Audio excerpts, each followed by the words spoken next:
Esta es la historia de una mujer inteligente, innovativa, despojada de prejuicios científicos y académicos, luchadora, persistente y tenaz. Nació en 1920 en Hopkinstown, cerca de la ciudad de Pontypridd, a orillas del río Taff, en el sur de Gales. Su nombre era Ellen Floyd. Se crió en una humilde familia minera, en un ambiente de militancia laborista y socialista. Fue brillante estudiante y luego de graduarse ganó una beca a la Universidad de Oxford. Durante la entrevista para entrar a la universidad, los profesores, bastante clasistas, pensaban que proviniendo de un pobre pueblo minero de Gales, estaría aplicando como mucama. Sin embargo, realizó una carrera descollante, destacándose en las ciencias políticas. Se casó con un profesor de francés, veterano de las brigadas internacionales, y al casarse, como se acostumbra en el mundo anglosajón, cambió su apellido al del marido, que era Morgan. Para sobrevivir y ayudar a la familia, comenzó a escribir obras para televisión, algunas de las cuales tuvieron mucho éxito, incluyendo la obra How Green Was My Valley, Qué verde era mi valle, y como escritora ganó varios premios. Fue alrededor de 1970 que comenzó a prestar atención a temas científicos, en particular al tema antropológico de la evolución humana.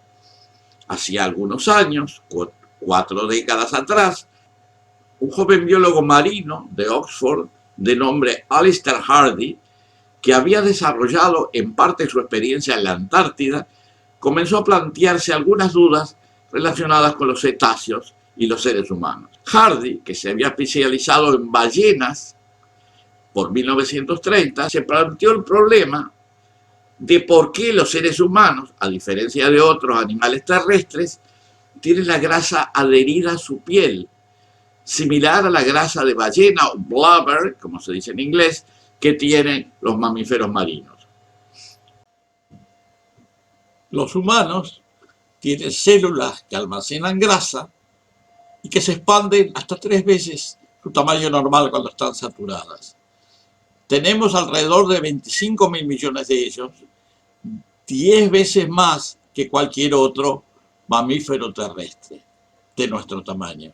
Tenemos al menos 10 veces más adipocitos, las células de grasa, de lo esperado en comparación con animales del mismo tamaño. En ese momento pensó que eso podría explicarse si los humanos tuvieran un origen más acuático de lo que se pensaba, tal vez anfibio.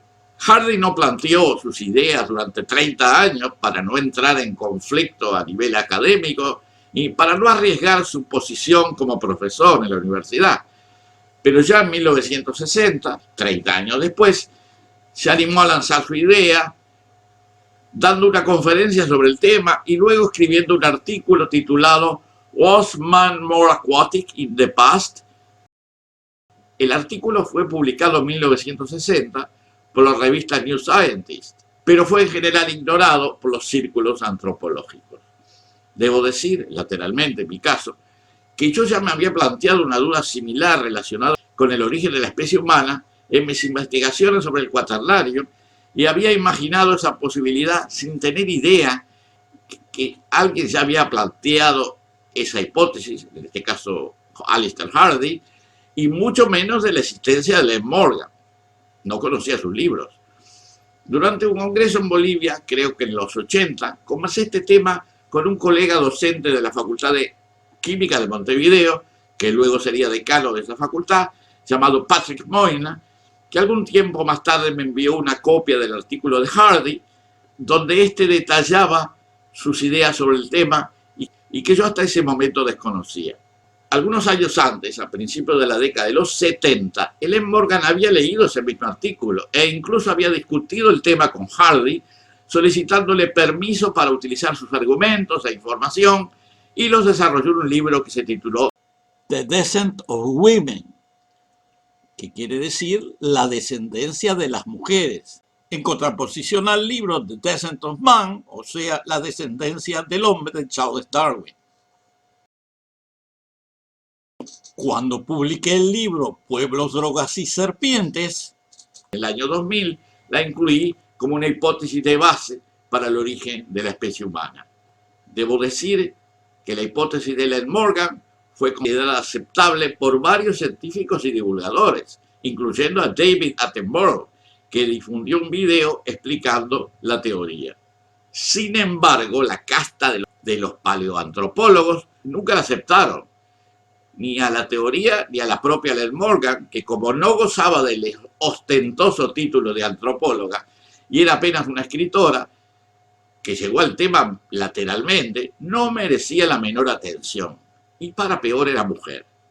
O sea que esta no es solo la historia de una inteligente y tenaz investigadora y escritora, sino también la historia de una clase de académicos dogmáticos, clasistas y machistas, que desde hacía tiempo habían decidido que los humanos se habían originado en las sabanas africanas, separándose en ese momento de otros primates, como los chimpancés y los gorilas, utilizando como argumento el rol de varón como cazador, que lo empujaba a correr atrás de sus presas y poco más. La vulnerabilidad de la mujer y de los niños, tan importante en la selección natural, no aparecía en su enfoque machista. Por el otro lado, los argumentos de la teoría del primate acuático son muy fuertes. A diferencia de los mamíferos terrestres, los humanos nacemos y crecemos desnudos, sin pelo que nos cubra el cuerpo, y caminamos en dos patas. Los paleoantropólogos nunca han ofrecido una explicación convincente para estas características de nuestra especie. Estos rasgos se explican muy bien si imaginamos una especie de primates que se desarrollaba a orilla de lagos, ríos y mares, y podríamos decir semi-anfibios, que determinó que perdieran la pelambre para nadar mejor, sustituyendo el pelo por grasa subcutánea, y que caminaran en dos patas para adentrarse en el agua con la cabeza afuera. Existen muchos otros argumentos, del orden de un centenar, que Ellen Morgan detalló en sus libros, pero que no han sido contestados y, por supuesto, fueron ignorados y todavía lo son en la actualidad. Quisiera poner un ejemplo gráfico e ilustrativo. Imaginemos que a un niño de 6 o 7 años le mostramos un video con imágenes de primates, por ejemplo, chimpancés o gorilas, por un lado, y por otros seres humanos sin ropa, digamos desnudos o semidesnudos, en la orilla del mar, y les preguntamos las diferencias. Es seguro que la mayoría de los niños nos van a decir que la diferencia consiste en que las personas no tienen pelos cubriendo el cuerpo, a diferencia de los chimpancés y gorilas que sí los tienen. También dirían que los chimpancés y gorilas caminan en 4 patas y las personas no. Tal vez agregarían que los humanos hablan mientras los primates no pueden hacerlo. Estas diferencias, que son tan evidentes que hasta un niño puede reconocerlas, en general son evitadas por los paleoantropólogos, que basan su hipótesis en una visión de una especie muy masculinizada, cuya principal actividad la realizan los hombres, que serían los cazadores, y por supuesto las mujeres, que constituyen el principal actor biológico de la reproducción, son ignoradas olímpicamente. La visión ortodoxa es machista y discriminadora. Ellos no pueden aceptar las opiniones de personas que provienen de otras disciplinas, científico-humanistas, y mucho peor de una mujer de origen humilde, que además es una sencilla ama de casa del sur del país galés. Este video y su continuación, que presentaré próximamente, tiene como fin no solo reivindicar una teoría que ha demostrado presentar argumentos extremadamente convincentes, sino también a una mujer brillante, infructuosamente censurada por la soberbia de algunos académicos. Son los mismos que continúan dominando este tema central de la historia humana, con ideas que con el tiempo han mostrado desde muchos puntos de vista que son erróneas, creando confusión en la enseñanza de las ciencias antropológicas y humanas todavía hoy.